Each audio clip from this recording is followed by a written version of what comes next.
Hey, by the way, tonight's game, New York wins that outright. You know he's on top. Million subs, he never gonna flop. Out of Chicago, where the streets don't sleep. Betting on games, making cash real deep.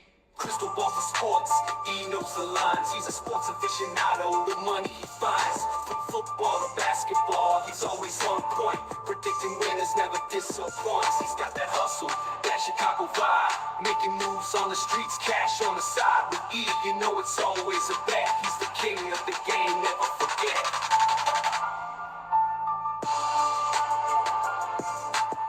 Hello and welcome to the Etoft21sports Show for September 30th. How is everyone doing? My name is Erik. I'm the man behind Etoft21sports. Absolutely loaded episode for you today. My boy Bryce from the I Need It Sports Pod is this week's special guest. Him and I are going to look back at week 4. I'm sure he's going to want to talk about his Chiefs getting the win over the Ravens, sticking his chest out a little bit, acting like they're actually going to do something this season.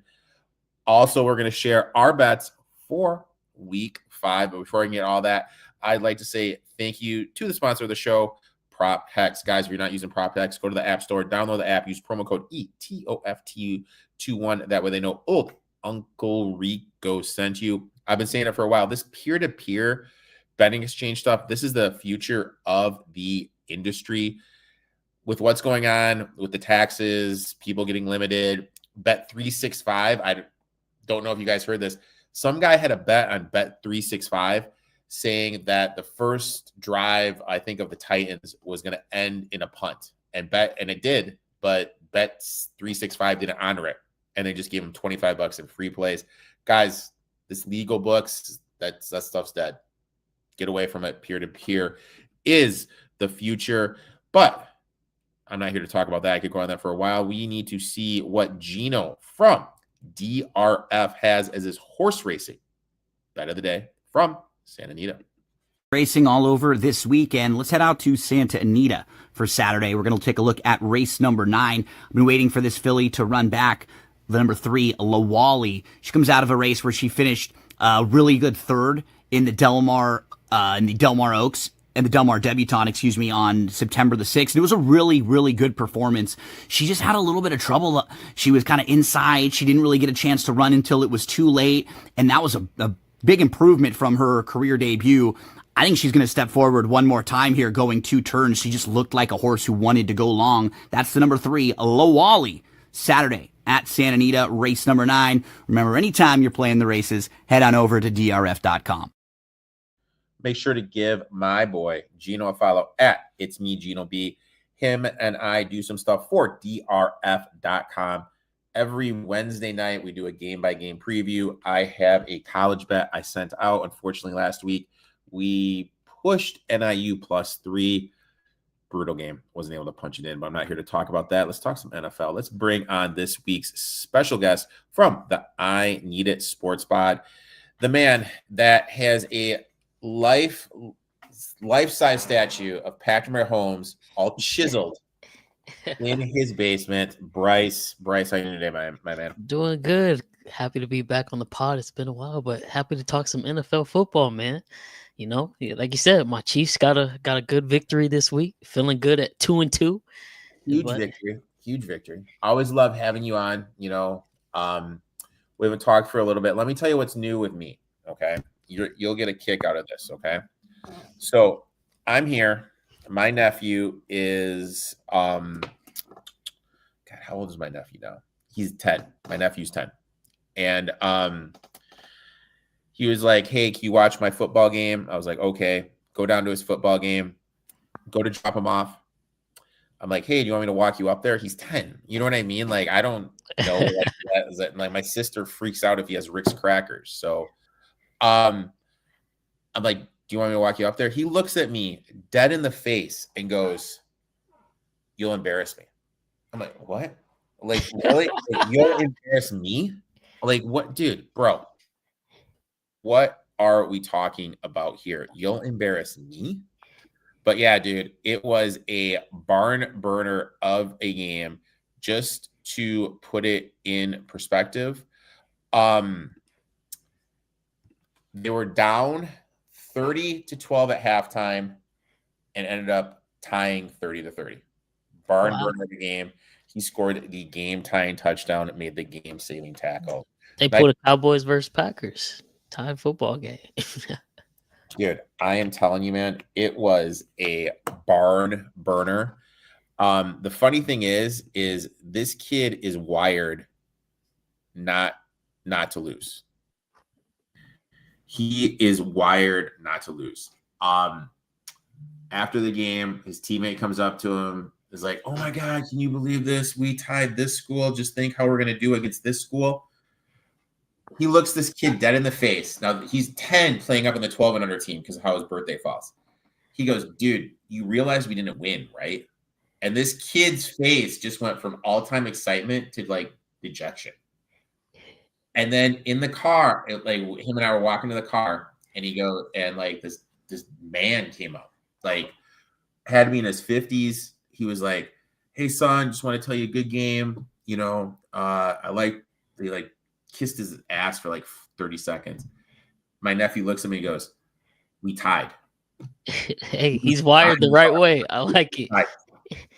So you either win or you lose. Dude, I'm telling you, man, the stuff that comes out of kids stuff is just absolutely insane. But we're not here to talk about youth football. Let's talk some NFL, man. Yes, crazy week. Interested to hear what your takeaway is from the previous week. So lay it on me, big dog. Now, I could, puff out my chest a bit for my Chiefs, but I'm going to go the alternate route. I'm going to go with my second option you've seen. And funny enough, I would do this if I had a kid or if I'm coaching a young team. NFL players, college players, high school players, whatever level of football you are playing, man, can we save the celebrations until you cross the plane of the end zone with the ball? Come on. Like, I thought, back when, I think it was like 2010 when Deshaun Jackson had the big one where he dropped it right before he ran the end zone. Thought, that would just be on film for coaches for the rest of the time. But we see it every year. Some player is stupid enough to try to celebrate early, lose the ball, drop the ball early, and then next thing you know is a touchback out of the end zone. This week, you had A.D. Mitchell on the Colts. What could have been the game-changing touchdown because the Colts end up losing that game by 4. Starts trying to showboat a little bit early, ends up fumbling the ball out the back of the end zone. No points, touchback, Rams ball. Come on now, especially at the professional level as an NFL player, dog. I'm so tired of seeing players do that because it's like you have all the time in the world to celebrate. Now, like even more so now because they're a little bit more lax with the celebrations. You can hit whatever little TikTok dance, whatever celebration gimmick you want to do. Just cross the end zone with the ball secured in your hands. Then drop it, do whatever you want to do. But no, players still to this day in the year 2025 want to showboat a bit early, cost them big time. I know it's going to be a rough film watch this week in practice. That simply can't happen, man. You're getting paid millions of dollars to play this game, and you cost your team, literally. Colts might be 4-0 right now, and we're talking about them completely differently the way Danny Dimes has been looking, but instead they lose a tough one to the LA Rams at the very end, and it cost them, true. And he did have that terrible holding call. I mean, that holding call was brutal. Yeah. It's funny because there's this one guy, he works at some radio station, and this guy talks like the biggest game in the world, and I can't stand him. Half the shit he goes about is just astronomically idiotic. And he put out a video today saying that Mitchell should have been cut. Dude, that was until like the last 5 seconds, that was one of the best plays of the game. It was. He was a young guy, just effed up, dude. That was it. Yeah. But it was a bonehead play. We need to remember Jonathan Taylor did the same thing last year. It happens every year with somebody. I'm like, how many times does this have to happen before like everybody just kind of makes it common rule? Like just keep the ball in your hands until you're 5 yards into the end zone. Just keep the ball in your hands. Better safe than sorry, because points are minimum in the NFL, and that costs them too big. I even said, like you said, your nephew playing. I was like, if I'm a coach and I'm coaching Little League, I'm literally doing a drill with the kids. Like, hey, 5 yards into the end zone, then you drop the ball, hand it to the ref, whatever. If something like that happens in a Little League camp, the kid is on the bench. I don't care. That can't happen. You got to get that stuff out early when they're young, because that just simply I have. I did. It's I totally forgot to even mention the best part of my nephew's game. The other team drove down and scored. The second play of offense for my nephew's team, the coach got thrown out. I totally forgot about that. He got tossed. He was out. He was gone. But yeah, I agree with you. These guys cannot be making those mistakes. It is unexcusable. But just the premature celebration. Mitchell's good. Elite field stretcher definitely gives the Colts the weapons that they have. And look, for someone, I gave out the Colts plus 420 to win the South. I love this team. And that game was theirs. And they should have won it. And I just hope it doesn't come back to bite them. Because we're starting to see it there's separation, in the South. It's definitely Jags and Colts are separating themselves. So hopefully that doesn't cost them at the end of the day, because the Rams are looking like one of the better teams in the league. They went toe-to-toe with them on the road. My takeaway is I hate the coaching that I am seeing from across the league, and it's flat out baffling. Teams are not attacking the opponent's weaknesses, and it cost them games. Let's look at the Vikings. Steelers can't cover the tight end. Cannot cover the tight end at all. McQueen, Wilson, Stevens, all are liabilities in coverage. And yet, TJ Hawkinson doesn't have a single target to the third quarter. Meanwhile, Carson Wentz is forcing balls to Jordan Addison, first game back. God only knows what playing shape he's in.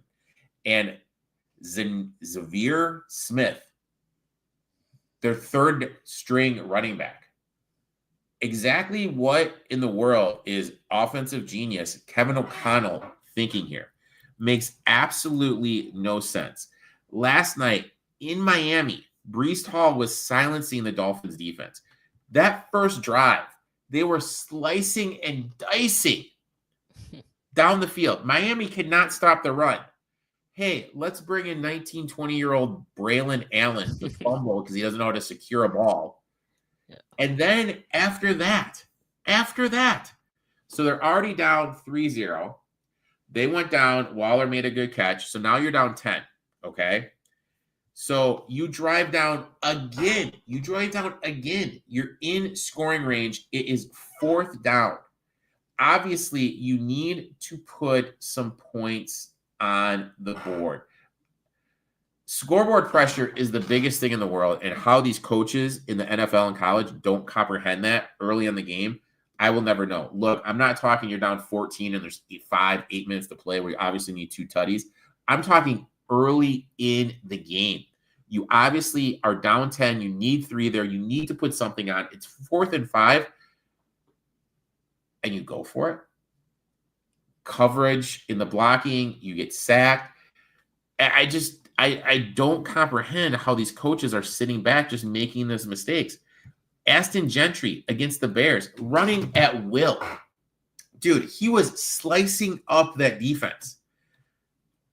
You have Gino Smith, who is forcing balls into a tight window, throwing the ball. After that first interception, he's throwing the ball to the flat. Nothing down the field, okay? Short, concise passes, and I'm pounding the ball. Even old man Mozart and his 45 knee replacements will be able to run the ball. Yeah. But you're forcing the ball with Geno Smith, and you ended up losing the game because of your coaching, because of your play calling. I mean, when you look at that game, the Raiders should have won that game by 14 at minimum. Did you see the I forgot what post it was, but it was basically one of those graphs they had earlier this week that basically said like the success rate of the team that lost compared to the team that won. And so they put the team that won on the x-axis, and the what should have been the winner, who ended up being the loser. The Raiders were all the way above the Bears, and it was like, there's no way y'all are supposed to lose that game. And another thing to your coaching point, can we talk about special teams coaching this year? What's up with all the block kicks? I'm almost getting pissed off that coaches are even settling now for like, oh, there's a minute 30 left. We got 2 timeouts. We're driving the ball, tied game, or we're down. And they just start calling plays as if they're just settling for the kick. I'm like, that is not a sure thing anymore. It's either going to get blocked or the kickers are missing. Can we please just still be aggressive and try to go get a touchdown or get the ball into the red zone maybe to truly make it an easier kick for your kickers? Yeah, making a doable kick. You know what I mean? I don't know. I just think the coaching, maybe it's the new offensive coordinators, the scheming is just down. Like we've seen it in years past where teams attack the weaknesses. And I mean, we'll talk about your Chiefs real quick. For me, that's one of the things I went on this big rant with last week with Todd Monken. As long as he's there, and I know people are blaming Wheeler, the DC, for the Ravens a lot. As long as he's there, I don't think you're winning anything. Like you remember, you went to the game at Baltimore, Chiefs, top 5 pass rush, very good against the pass that year.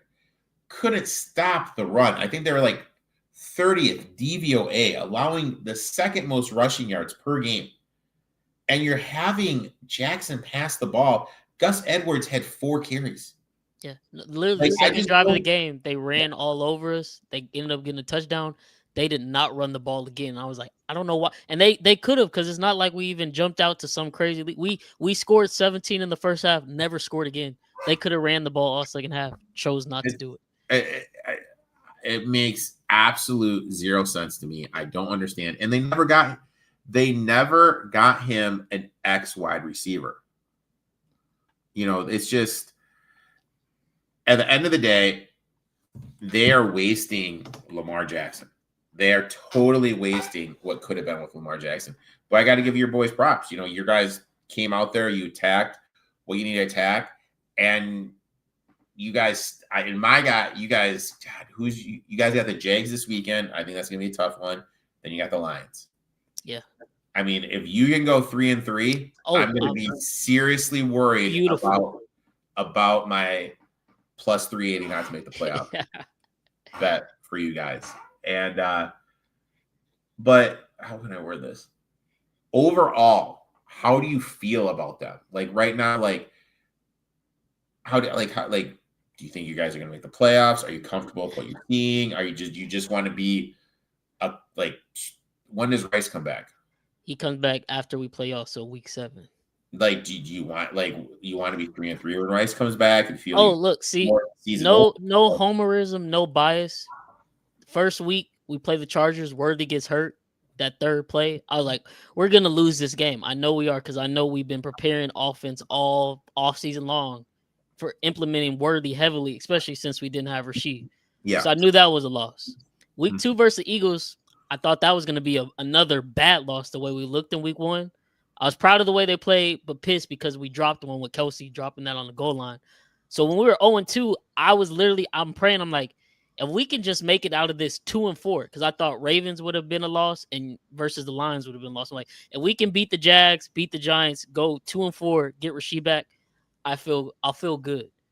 Now that we got this win versus the Ravens, I think we're going to be able to handle the Jags. Versus y'all, it's a coin flip. At 3-3 with Rashid Rice coming back, I honestly feel great. And here's why I feel great. Because the true contenders that I thought we were going to have somewhat of a down year after going 15-2 last year.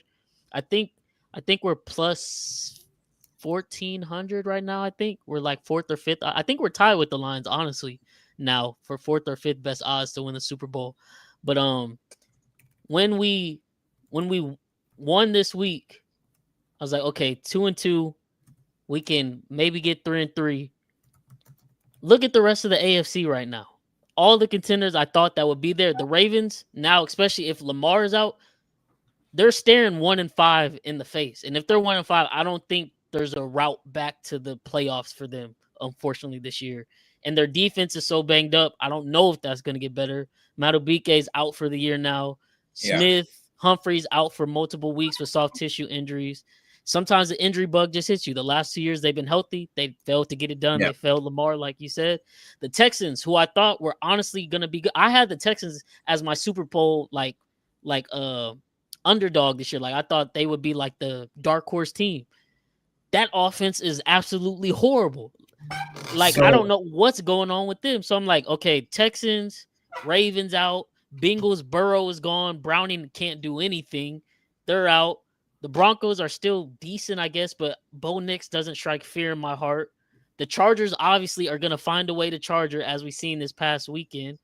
So it's like, who am I scared of? The Bills? Like, the Bills are a great team, but I'm like, when it comes to the playoffs versus them, I would suspect, maybe they're going to beat us finally, the 5th time, maybe. But it's like, I'm not scared to play the Bills in the playoffs because I've seen that 4 times now. I actually feel pretty good about that one.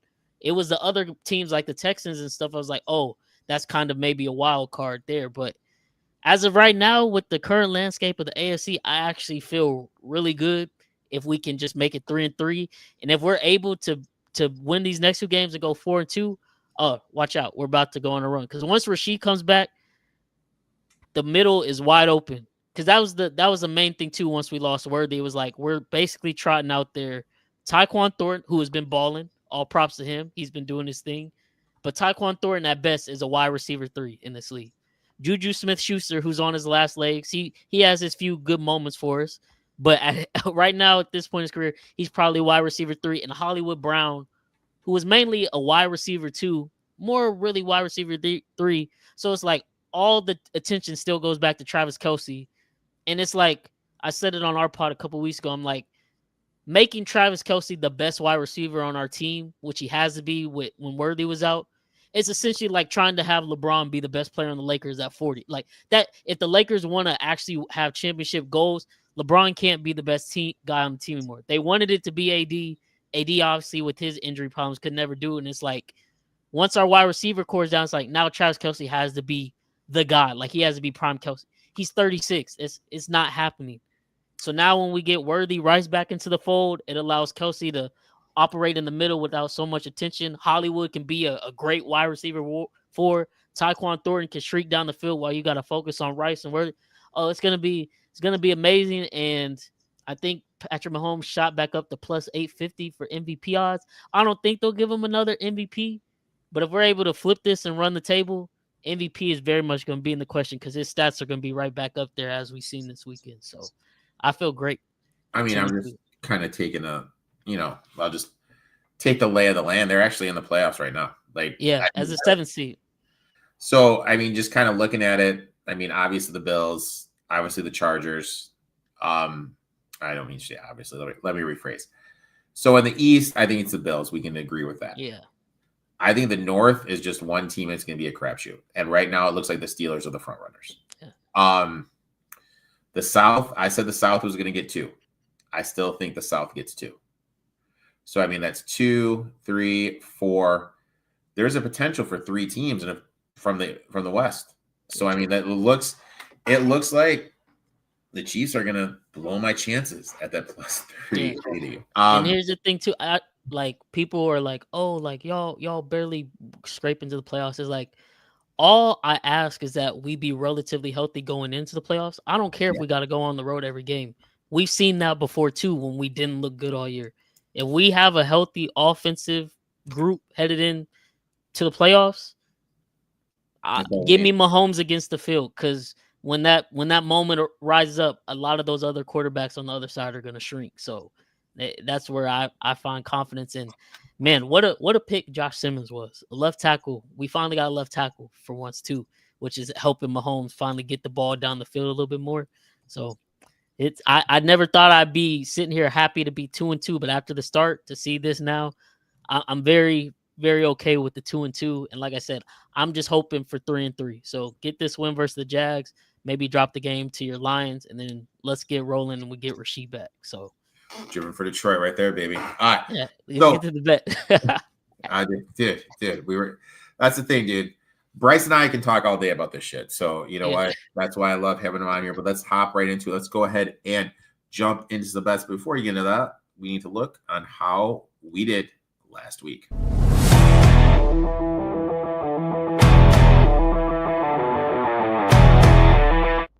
4-2 last week on the show, with Jake hitting the Seahawks money line, Lions minus 8.5, but losing the Titans plus 7.5. Old Uncle Rico hit the Falcons plus 1.5. TJ Hawkinson over 35.5 receiving yards, and lost the Jets plus 3. Overall, for the show, we are 14-10. And that's another reason. Look, he got Jake was able to get Seahawks at -115. I was able to get the Falcons +1.5. Both those flipped.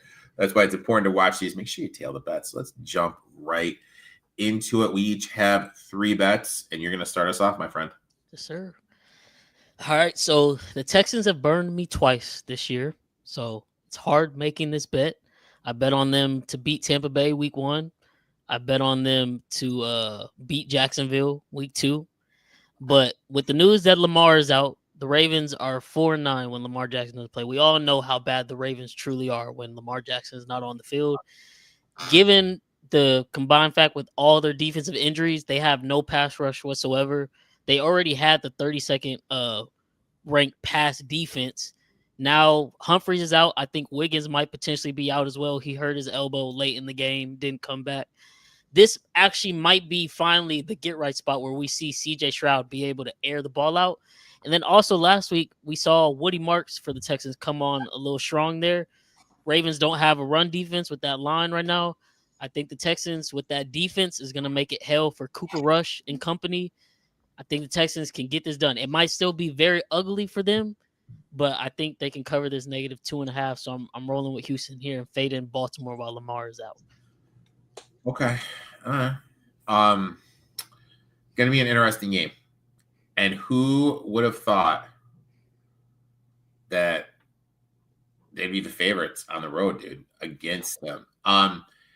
And I mean, it's funny, like the Guillotine League, the guy who's in it, who has Lamar, is like texting me all these questions because I'm looking at his team right now. He has London, Dobbs, Swift, all on bye.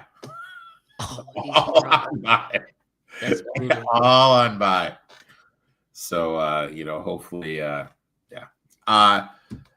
So my first bet is I am going to the Jets. I was able to find a +3. Now, in my eyes, and a lot of people's eyes, the Jets could easily be seeing a 3-1 right now. On Monday night, they outgained the Dolphins 100 yards, averaged 6.9 yards per play, made more first downs, more passing yards, more rushing yards. They just lost because of self-inflicted mistakes. They're due for some positive turnover aggression. They have yet to get one turnover this year. They're sitting at -7 turnover differential, which historically balances out. Meanwhile, Dallas coming off an emotional, high-scoring game against Green Bay, one where they tied the Packers. Teams in that spot tend to be overvalued, and the numbers back it up. In the last 7 years, after scoring 40 points, Dallas is just covering 42% of the time. Now let's talk about the matchup. What does Justin Fields struggle against? The blitz. This Cowboys team, they can't create any pressure anymore. Without Micah Parsons, their pass rush at best sitting bottom 12 in sacks and quarterback hurries. That means Fields will be able to sit back and pick apart this defense. Now, they are dead last in DVOA against the pass, 32nd. Overall yards allowed at over 420 per game, bottom 10 against the run. They have surrendered 24, 37, 31, and 40 points through 4 weeks. Sauce Gardner on the Jets defense still top 10 in situational football, red zone and third down. Now their offense starting to click a little bit. We saw it on Monday night. Bryce Hall is the key here. He's top 3 in both EPA and DVOA running back behind a rebuilt offensive line that ranks in the top half of the league in run blocking. The Cowboys are giving up 123 yards per game. That number could climb even higher after Sunday. Don't forget Garrett Wilson playing at a true wide receiver 1 level. The Cowboys simply don't have the personnel to slow him down. Bland still banged up. But when you look at him and his PFF grade, it is low. EM grades out in the 70s per PFF. I don't think either one of them is going to be able to guard Garrett Wilson. Dallas is overvalued, coming off a big emotional game. Jets are undervalued here after basically beating themselves. This is the type of buy low, sell high spot we want to attack the Jets. Give me the Jets to bounce back at +3. Jets. Yeah, I like Garrett Wilson. That's gonna be that Cowboys defense is so bad. I might have to bet Garrett Wilson over because that's gonna be a field day for him. Dude, I had Garrett Wilson over yesterday, and it was that catch he made is absurd. He is so effing talented. And the thing is one of my future bets was him to lead the league in receiving yards. Let me see how that's turning out. I mean, because Neighbors is done for the year. Yeah. I mean, obviously Puka. I mean, that's going to be the thing. Like Puka, I'm looking at it right now. He's 6th. Okay. Mm-hmm. Puka, I mean, he's down by, geez, what is it? Let's say Puka's on his way to. Yeah, I mean, he's at Jesus, dude.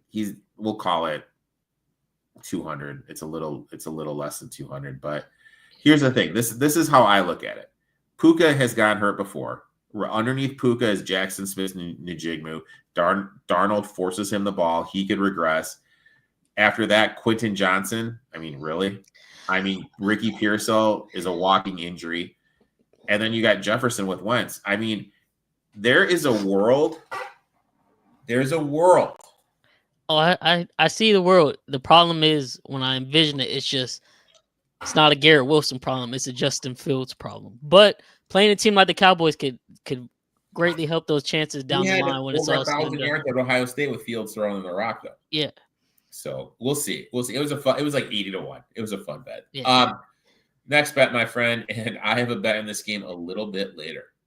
Okay, so Titans Cards over 41.5. And I know you're like, the Titans scoring? Have you seen them? Yes, I have. I'm expecting a little bit of positive regression here. Obviously, they just got blanked last week versus the Texans. I don't know how many of y'all seen the clip of Cam Ward saying, "Keep it a buck. We ass right now." I'm thinking, they'll go into Arizona. They won't put up a zero burger again. They'll be able to put a little bit more points to the board. It's an NFL team at the end of the day. Cam Ward, I think, is going to be a great quarterback in this league one day. Obviously, it's a struggle right now with all the pieces around him. But interesting enough, the over is hit 14 of the last 18 games when the Cardinals play at home. Cardinals coming off a rough 2 losses the past couple weeks. Dropped one to the 49ers at the end. Dropped one last week at the end of the Seahawks.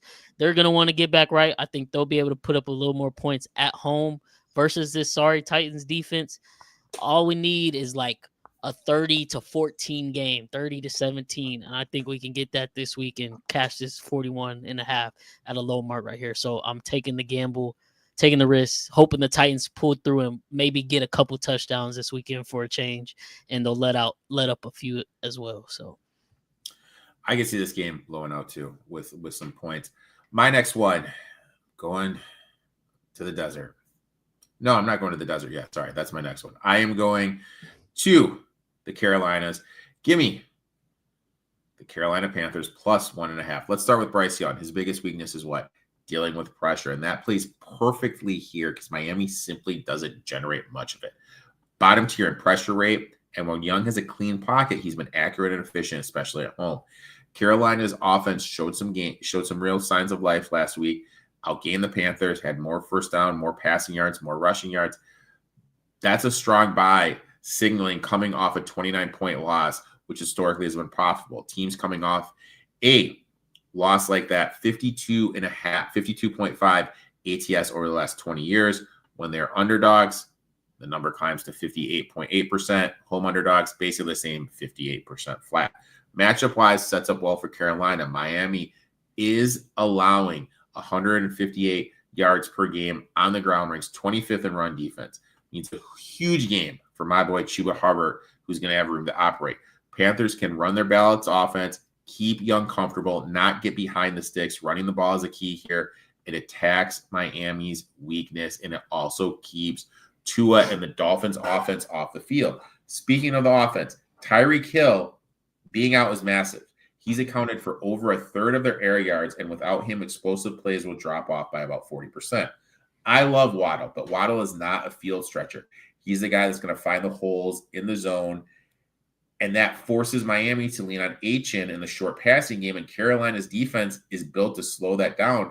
They're top 15 in run stuff rate. top 20 in both red zone defense and third down stops. And on the outside, this matchup also favors Carolina. Dolphins secondary is banged up. They're already 31st in DVOA defending the pass. Panthers are getting Cooker back, which helps the Panthers passing game. And McMillan should be able to create some favorable matchups against Armstrong and Jones because historically, Douglas doesn't shadow.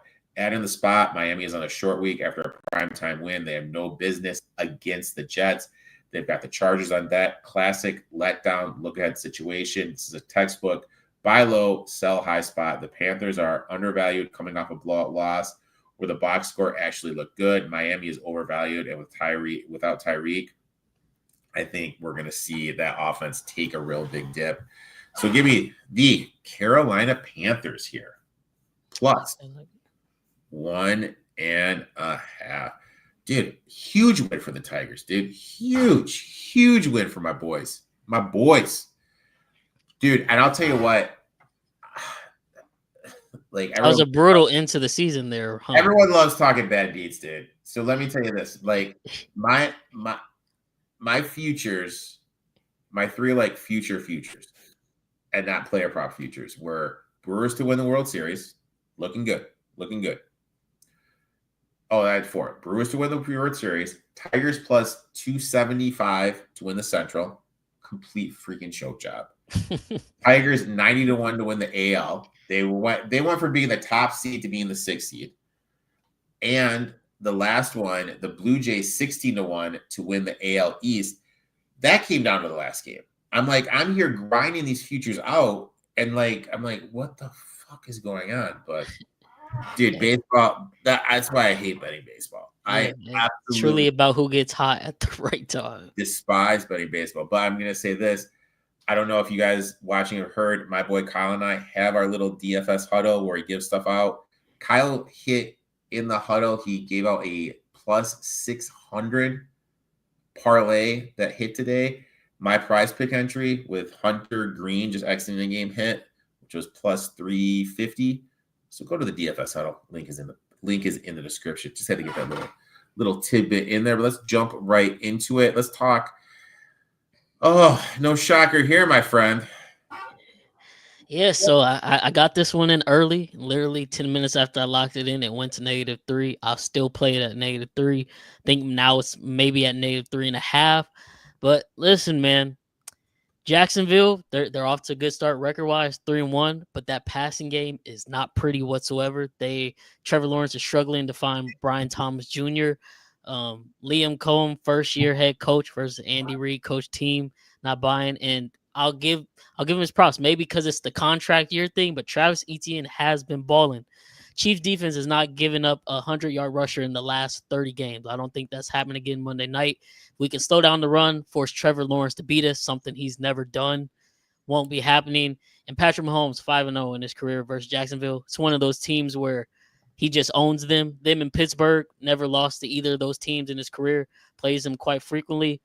Think Chiefs will – I'm not saying we're about to do what we did to the Ravens this past week, but I could see us winning this one maybe like a 27-20, something like that. I think we'll be able to handle business, not look too far ahead to Detroit in week 6, and we'll get the job done. So I'm laying the Chiefs here with the points. It's going to be a good game. It's going to be a legit good game. If they lose that game, how much will you be panicked though? Like I said, I was hoping for 2-4. So even if we lose, I'm not going to hit the panic button. It depends on how we lose. If we come out, because obviously the Ravens defense was banged up, and the Ravens defense has been bad this whole season so far. So if we come out and we look horrible like we did the first 2 weeks where the offense struggles, we put up like 17 points and we lose, then it's going to be like, okay, we need somebody needs to relinquish play calling. Is that Reed? Is that Nagy? Do we need to go get a running back? I'm looking at the Saints like there's no possible reason for y'all to hold on to Kamara anymore. You're 0-4. This season is already over with. Please give us Kamara. I was going to say the Jets maybe give us Breece Hall, but with Braylon Allen's injury now, they're probably keeping him. So if that happens, then yeah, we may need to panic a little bit.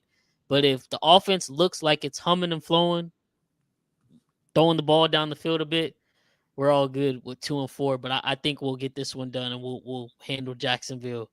Set up a nice week 6 matchup. Maybe we'll have to do a little beer bet for our We can team. definitely do a beer bet with that. I was actually going to mess just to mess with you. I was going to make one of my bets the Jags, but I didn't decide to do that. My next bet. Now I'm going out to the desert. I took the Tennessee Titans plus 8.5. And trust me, I absolutely hate what I'm doing. But when you dig in the numbers, it makes a little sense. Kyler Murray, 41.2% ATS as a favorite, 29.1% against the number as a home favorite. Teams catching a touchdown or more in the first 5 weeks of the season cover at 63.3% clip over the last 4 seasons. Here's the big one. Teams coming off a shutout, 56% against the number. When those teams are underdogs, 61.3%. As road underdogs, 63.2%. Teams that are coming off a 26 or more point loss are 56.2% ATS as underdogs. You've got a ton of situational trend support for Tennessee. Now let's look at the matchup.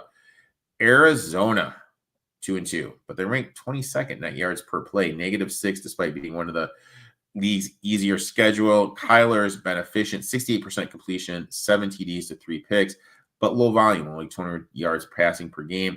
The run game with Trey Benson stuck in neutral, sitting bottom 15 in rush EPA. And that was the big thing. Like, Cowboys, let's take the Cowboys. Their run game looks phenomenal this season. And what did they do? They brought over the run game coordinator, their offensive line coach from the Cardinals, and their run game just hasn't looked the same this year. And now when you factor James Conner is out, that's another big blow to this offense. I think Tony Pollard should be able to get the ground game going here. I know the Cardinals have been better against the run, but they do have some injuries up front. Spears is coming back, which is going to lessen the loan for Pollard. Cards are 23 DVOA against opposing wide receiver twos. Now, why is that important? Will Johnson, if he plays, is going to be covering Calvin Ridley. Now, the kid, Erik I don't know how to say it either.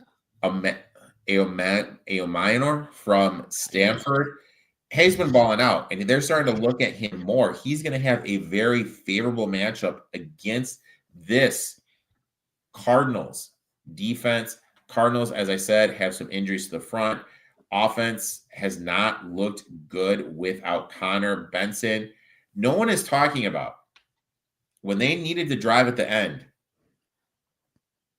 Benson was on the sidelines. I had Benson over receiving yards, and they threw that pass to the running back. I was like, oh, shit, that's Trey Benson, blah, blah, blah.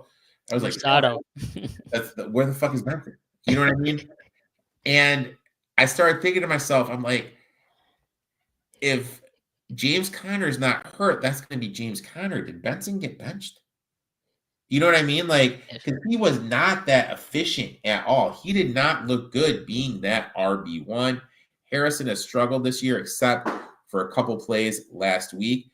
And at the end of the day, when you watch him play, he's still using his body to catch the ball. He's not going up and using his hand. He's letting the ball play him. Snead, who is still one of the better DBs in the league, will be shadowing him. This Cardinals offense just has underperformed. And beyond the stats, Arizona is just a young team learning how to win. They already were up big against the Saints. Let the Saints hang around. Saints had a chance to win. Panthers had that huge comeback when they were both big favorites. Now they're asked to lay over a touchdown.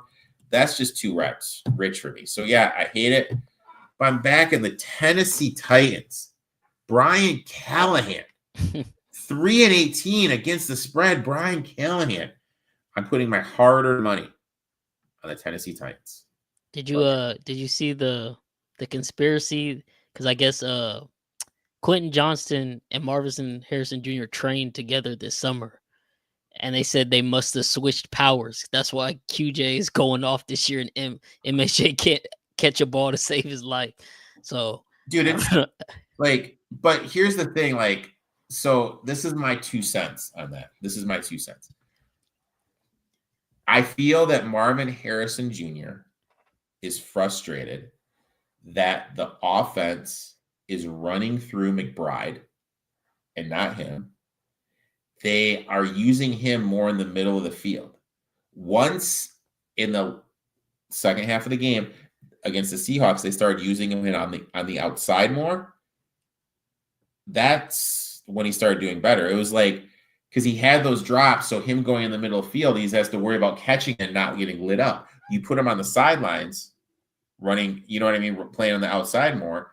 Now he just has to worry about catching the ball. You know what I mean? You don't have to worry about getting lit up. But I think he's really upset about not being the focal point, because that's a trade. That offense right now is all Trey McBride. All Trey, bro. And it doesn't help when they ask the OC after every game, and he's like, "Oh, I don't see a problem with it. You know, we try to get him some games. You know, we'll get him the ball. Sometimes that's not what the script calls for. It's like y'all spent, what was he, pick number 4? You took him as top 5 pick. You have to use him. You have to. You absolutely have to use him. It is inexcusable not to use him, and you should, like, there's so many favorable matchups. You got Kyler Murray. That is my thing. Like, when I look back at these teams, the Cardinals, what's the analogy I can give? I'm trying to think of an analogy. They're just that team that should be better. Yeah. You know what I mean? You're watching this team and you're like, okay, why aren't you better? You know what I mean? And that's when I watch the Cardinals, that's the expression I get from them. And look, I just need a little Cam Ward magic. You know, I just need him not to be a bonehead. And he is. One of my rants was how there's no development there. Like, granted, he had that touchdown pass where he ran to his right, threw across his field. Everyone's like, wow, rah, rah. That was such a bad fucking pass. A pass he never in a million fucking years should have made. But he still made that fucking pass. And everyone was, oh, you're so great. And then, oh my God, what was the game again? They literally just had one, and he threw the screen pass pick. It was the game against the Rams, I think. Yeah, it was against the Rams. Their first play, threw a screen pass pick. Who the fuck throws a screen pass pick? Pick 6. I don't know, man. Is he under the same umbrella as Jordan Love for you? He's worse. Or I would say, let me ask you this, because my buddy asked me this, and I still trying to figure it out. Name one game that Jordan Love won for the Packers. I can't. We actually, funny enough, I made the comment last week. I was like, as long as Jordan Love doesn't turn over the ball, the Packers usually win those games. But he does too much, forces some errant throw, turns over the ball. Then next thing you know, they lose. And last week they ended up in a tie. But as soon as he fumbled, you can ask Chris. I literally texted in our group chat. I was like, the Packers are going to lose this game. Every time Jordan Love has an unforced turnover like that, they just lose. If they were in such control of that game until that happened. Once that happened, Cowboys took that momentum. They ran with it the whole time. And then that last sequence, oh my God. He almost screwed it up completely. Why? I don't know why he was taking so long to run the last play and not just down the ball, give themselves time, and then almost throws it with zeros on the clock. You get blessed with 1 second, you go home with the tie. But man, yeah, it's that Packers team. Good for your Lions though. They're not who people thought they were after the first. Lions are playing great. Like like that's like. Let me retract, and I'll talk about the Lions real quick. My one thing I thought with Jordan Love was the game against the Cowboys, where they went down to Jerry's World, and they won that playoff game like 48-32. So then I look at the box score: 16 for 21, 272 yards. 151 of those 272 were to Romeo Doubs. Aaron Jones had 3 TDs on the ground for 118 yards. Like, you know what I mean? Like, it wasn't a Jordan Love game. In terms of my Lions, my worry was the offensive line, which so far has been playing good. And what would the creativity look like? And I was really worried about that because that's something like Johnson did well. son of a bitch, Morton, man. You know, Morton's having some creativity. He's showing a little bit of stuff. The option play that they ran Was the one versus Baltimore where y'all put Baltimore, that where was Goff beautiful. pitched it to St. Brown, and then St. Brown pitched it Montgomery. Work of art. Like, work of art. I will give him last week. My boy TC is chiming in. Last week, I told you to bet the Seahawks to win the West. This week, I'm saying the Seahawks. Ooh. TC with a bold statement. I will say this, though. Big game. Big game against the Bucks. Bucks do have some injuries. Bucky Irvin getting an MRI. If you're getting an MRI on Tuesday, it is not a good sign. I doubt he plays. That is a big blow to the offense. They said he went today to get a second and third opinion. So I'm like, that doesn't sound good either. That sounds awful. And with my worry with Seattle, and I love Kenneth Walker. I have Kenneth Walker 80-1 to have the most rushing yards. I have him every single fantasy league. My worry with Seattle is going to be Sam Darnold. That is going to be my world. Like, do you trust Sammy D? But their defense, look, defense is playing great. Great running game. JSN and Darnold have that connection. Like I said, my worry game is, can you trust Darnold? But that's a great call, man. Best of luck with that. You know, you're probably going to get some good odds too, dude. And they are pretty much, like, looking at it, probably the best defense in the league. Yeah, think about how Baltimore feels right now. McDonald was their DC in the building. They could have moved off Harbaugh, gave him the job. They let him go.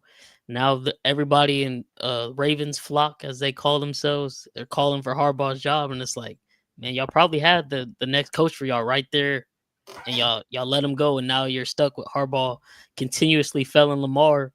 And I mean, at this point, he's got to go. I mean, I totally agree with this. I don't think you can get rid of. I don't think you can get rid of Harbaugh. I don't think you can do it. Like, what he's done for that franchise, like, you cannot get rid of him. Like, you are with him until he retires. Hypothetically, is it because he won the Super Bowl? Because, I mean, Andy did all that stuff for Philly. I know he didn't win the Super Bowl, but then when it got bad there towards the end, they got rid of him. It's like, I feel like Harbaugh and Tomlin are in the same situation, except it's to the lesser value. The Steelers just can't simply win a playoff game. Baltimore can't win the big playoff game. But it's like, how many years do you just want to be just good enough to make it to the dance, but not good enough to advance in the dance? That's how much longer do you want to put up with that? Because funny enough, you were making fun of how young I am before we hopped on. That was 2012 when Harbaugh won that Super Bowl. We're now about to head into 2020. It's been 14 years. But they're like TC says, like, they're consistently good. You know, and that's the reason why you can't get rid of Tomlin. If you get rid of Tomlin, that's going to send everything back. You're consistently good. There's so much parity in the league. You're going to have a chance to compete for a Super Bowl. So what if they don't make the playoffs this year? I mean, that's because obviously, I think Monken has to be out. I think Wheeler has to be out. Their OC, their DC. I think you have to make hard changes there. And you seriously need to invest in a playmaking wide receiver for Lamar. I mean, like, you can say what you want. The main thing why you guys won the ship 2 years ago was, what'd you do? You went out and you got Rice. Yeah. Like, when you guys got Rice, that offense was clicking. And Reed made a comment at the beginning of the season about how stagnant the offense was. We're just waiting for 87 to get here.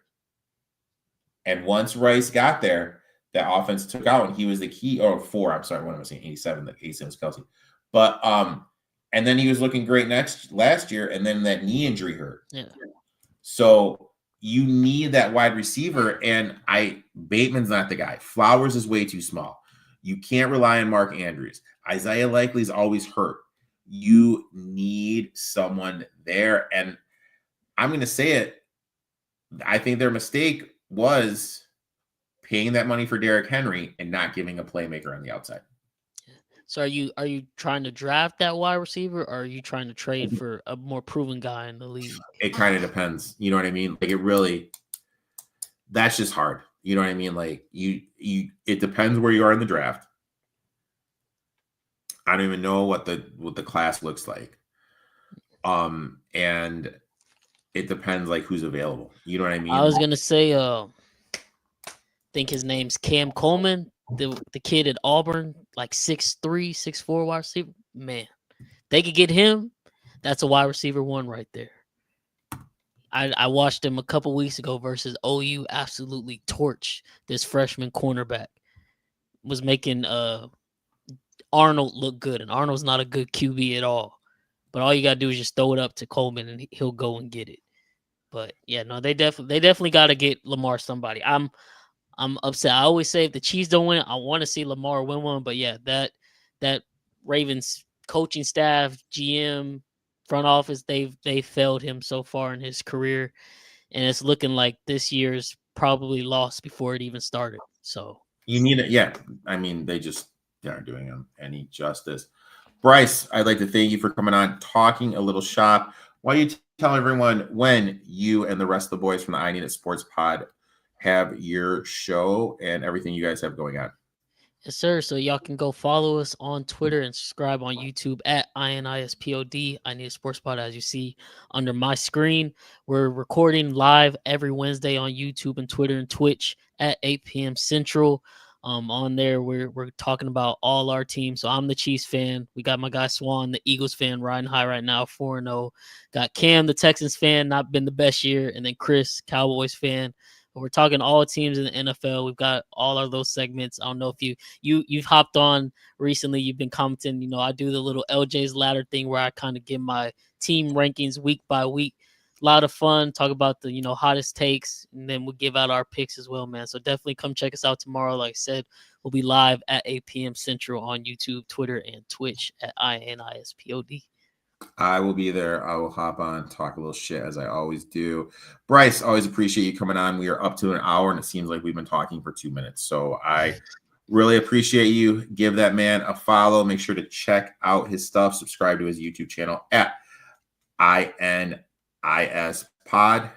Look forward to having you on again, and we will talk soon, my friend. Talk soon. Thanks for having me.